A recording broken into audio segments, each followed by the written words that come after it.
ridha ataupun karunia daripada Allah dan mendapat syafaat daripada Nabi Muhammad Rasulullah Sallallahu Alaihi Wasallam.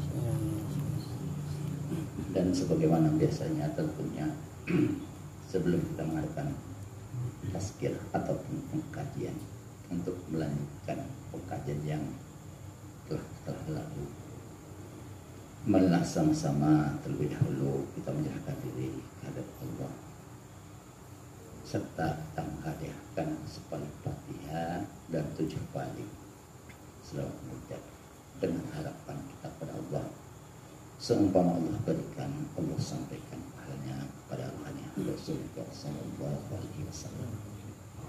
Jadi tentunya untuk mempersingkat waktu lebih baik kita mulai saja segerakan.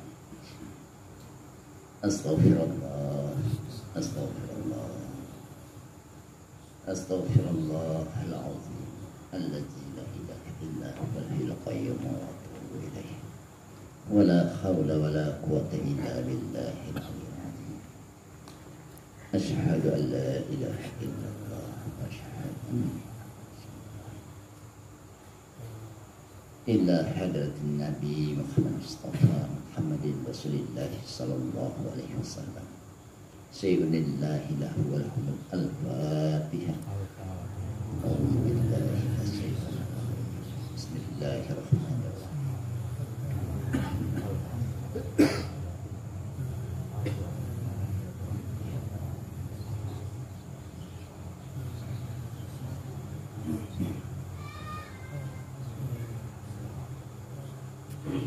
Bismillahirrahmanirrahim. Allahumma shalli ala Allahumma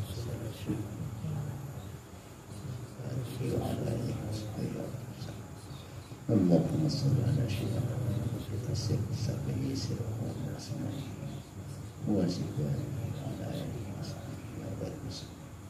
Allahumma shalli ala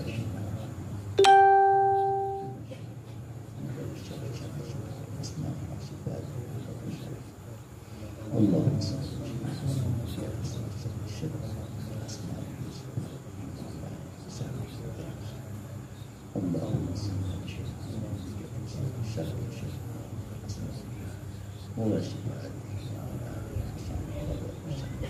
Allahumma salli ala sayyidina Muhammad syarifai syarifai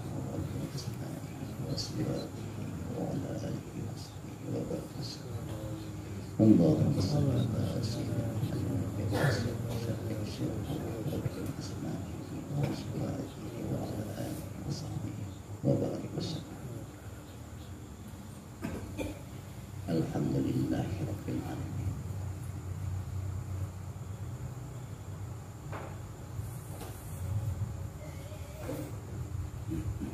Di dalam mewujudkan Islam tentunya kita melaksanakan perintah Allah dan perintah Rasulnya harus sesuai dengan firman hadis ataupun hukumnya dengan suatu harapan tidak tersesat jalannya sehingga Islam kita dunia dan akhirat.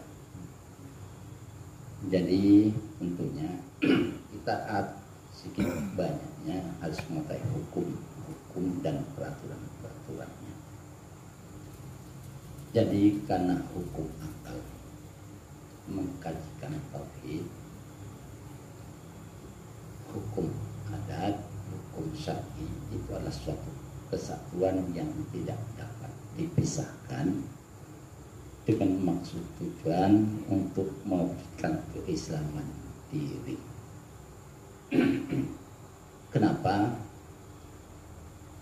Karena tidak terlepas setiap manusia sifat laku dan perbuatannya itu ya, dengan harapan selamat tentunya harus berpedoman kepada hukum.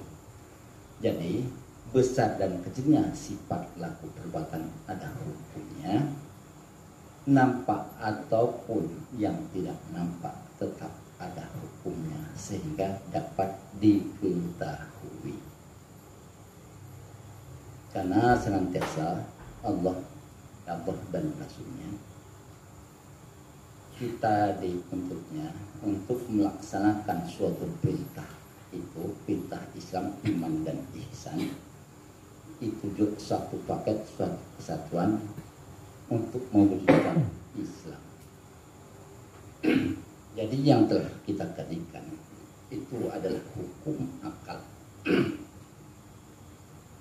Karena untuk menetapkan keyakinan, apabila disampaikan pengetahuan, ya, wawasan, tauhid itu, agama itu harus sesuai dengan akal logika manusia. Untuk menanamkan iman. Jadi iman itu adalah sesuatu yang ada, nyata, tetapi tidak dapat dilihat, tapi dapat dirasakan keberadaannya. Jadi supaya tidak terlepas daripada jalan-jalan keimanan, tentunya berpedoman pada hukum. Kenapa? Karena kita membahas sesuatu yang ada, yang adanya itu gaib, rahasia, sehingga nyata.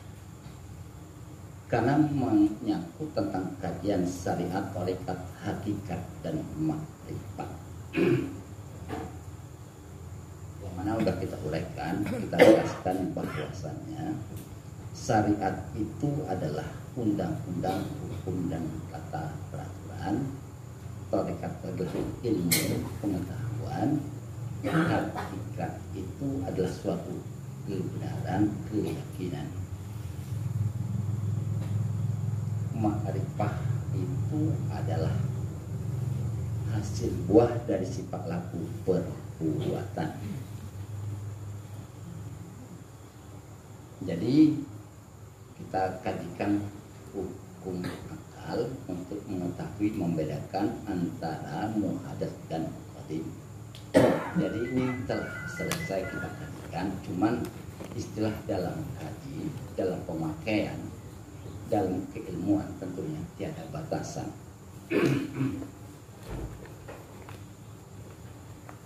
Jadi pada malam hari ini tentunya kita kaitkan dengan hukum adat, yang mana hukum adat untuk mengetahui sifat laku, untuk menyatakan suatu perbuatan dengan harapan diketahui benar atau salahnya, untung ataupun ruginya.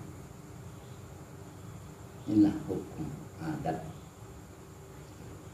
Karena setiap orang yang telah ma'rifah kepada Allah, ya, karena keadaan diamnya bersama Allah, tentunya tidak tersalahkan daripada ketiga pokok hukum, hukum akal, hukum adat, dan hukum syara.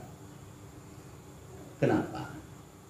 Tasdid khatar tentunya yang diterbitkan Allah melalui qalbu manusia itu sifatnya gaib, sifatnya halus, dapat diketahui adanya, tapi ada satu saatnya, ya, bisa menyimpang apabila tidak berpedoman kepada hukum syara, hukum syar'i, hukum adat. Karena sesuatu yang ada yang sifatnya gaib, rahasia, tapi dapat dinyatakan, dirasakan. Jadi apa arti hukum adat? Ini bagi diri saya mengartikan hukum adat itu adalah pertambatan suatu benda dengan suatu benda sehingga menimbulkan sebab dan akibat sampai terjadi hukum sebahat.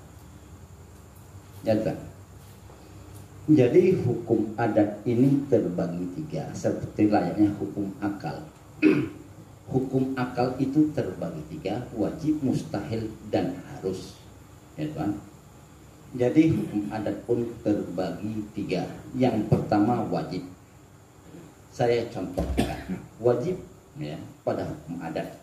Yang saya artikan hukum adat, ya, tadi pertambatan suatu benda dengan suatu benda sehingga menimbulkan sebab dan akibat.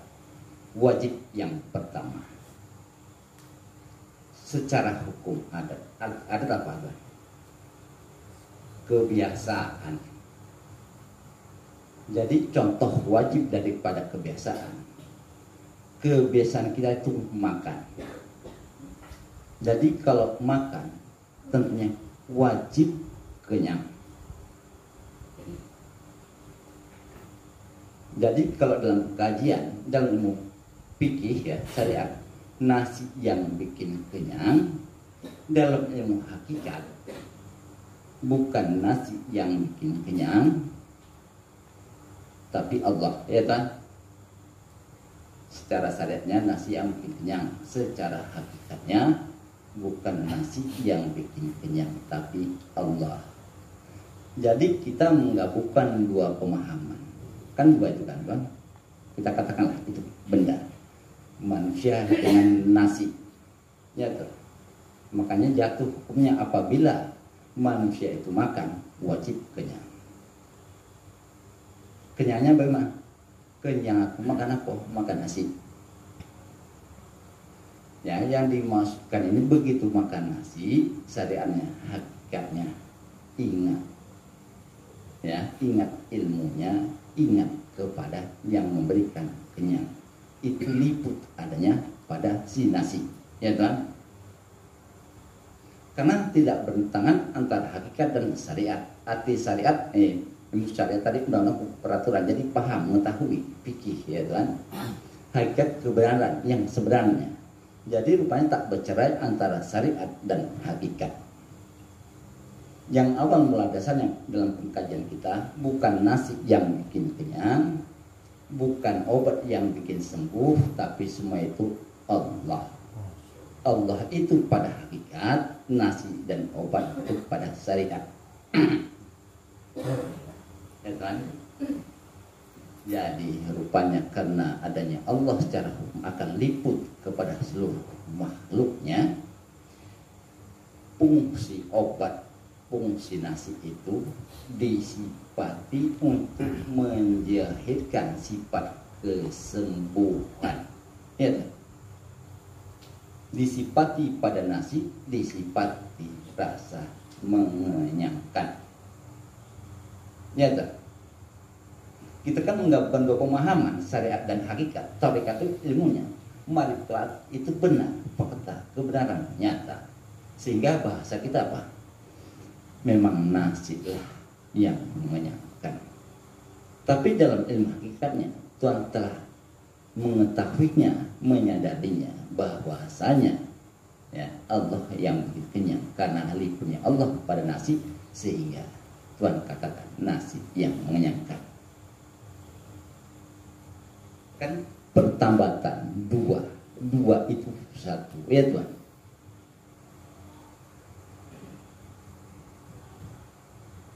Sehingga nggak menyalahi daripada syariat pada umumnya, ya Tuhan. Ini Tuhan bukan nasi yang bikin kenyang. Apa bahasanya? Kalau bukan nasi yang bikin kenyang, apa yang Tuhan makan? Makan aja Allah itu. Kalau kenyang, Allah yang buat kenyang, ya Tuhan. Jadi dalam pengkajian kita kan telah kita ketahui bahasanya Allah liput kepada semua makhluknya, disifati pada nasi sifat mengenyangkan pada makhluknya. Makanya wajib bagi manusia itu apabila makan kenyang. Jadi kalau kita pisahkan antara nasi dengan Allah, ini namanya apa tuh? Jadi kita pisahkan pun tak boleh, kita satukan pun tak boleh. Gitu. Jadi seolah-olah ada dua kemampuan. Nasi mengenyangkan, Allah yang memberikan rasa kenyang, gitu.